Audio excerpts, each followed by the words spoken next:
بسم الله الرحمن الرحيم. السلام عليكم ورحمة الله وبركاته. أهلا وسهلا بكم. النهاردة هنتكلم عن محاولة تصور أو حل لمشكلة البناء على الأرض الزراعية. طبعا احنا عارفين إن الدولة عملت يعني مدن جديدة وقرى جديدة وأماكن جديدة بحيث إن هي تحاول تنقل الناس ليها، وخصوصا الناس اللي بيشتغلوا في الزراعة. بس طبعا الناس متمسكة بالأماكن اللي هي اتولدت فيها وعاشت فيها وكده. فاحنا بنحاول النهاردة نحط تصور او حل يكون مرتبط بالمكان اللي انت موجود فيه.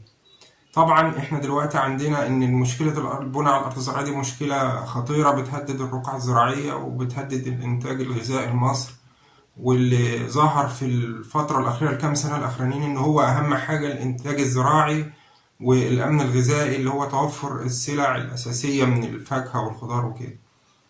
الحل بتاعنا عبارة عن إيه؟ أنا هحط لكم هنا صورة دلوقتي. الصورة ديت هيبقى يعني الحل بيتمحور حواليها إن إحنا هنيجي مثلا أنت على أي مساحة أنت عايز تبني عليها، هنيجي في الدور الأرضي هنعمل إيه؟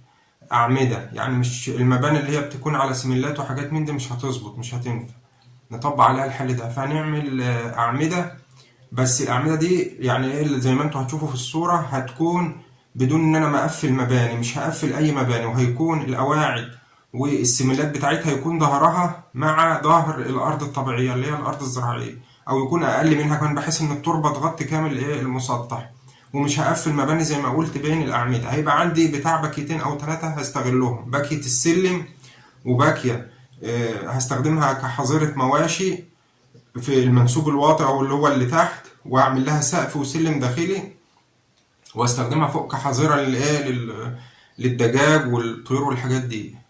يبقى عندي باكية السلم وباكية الحظيرة، وعندي الباكية التالتة هتبقى زي مخزن إن الفلاح يخزن فيه المحاصيل بتاعته والحاجات دي. يبقى عندي 3 بواكي من المساحة، بقية المساحة هتبقى فاضية بدون إن أنا ما أقفل مباني أو أعمله. هيبقى عندي المنسوب الأرض هيبقى متصل بالأرض اللي حواليها، فأقدر إن أنا أعزل القواعد دي عزل مظبوط ضد المية والكلام ده بأي وسيلة، وأستخدمها في الزراعة إن أنا أزرع عليها عادي. ما يبقى عندي هيبقى أنا مثلا خسرت حوالي 3 بواكي من كامل المساحة، يعني أنا بتكلم مثلا في 20% كده، في الحدود دي 25%. الباقي أقدر إن أنا أزرعه وأستفيد بيه، طبعا مع الأخذ في الاعتبار إن أنا أخلي ارتفاع الدور الأرض ده كبير، مثلا 6 متر ولا حاجة.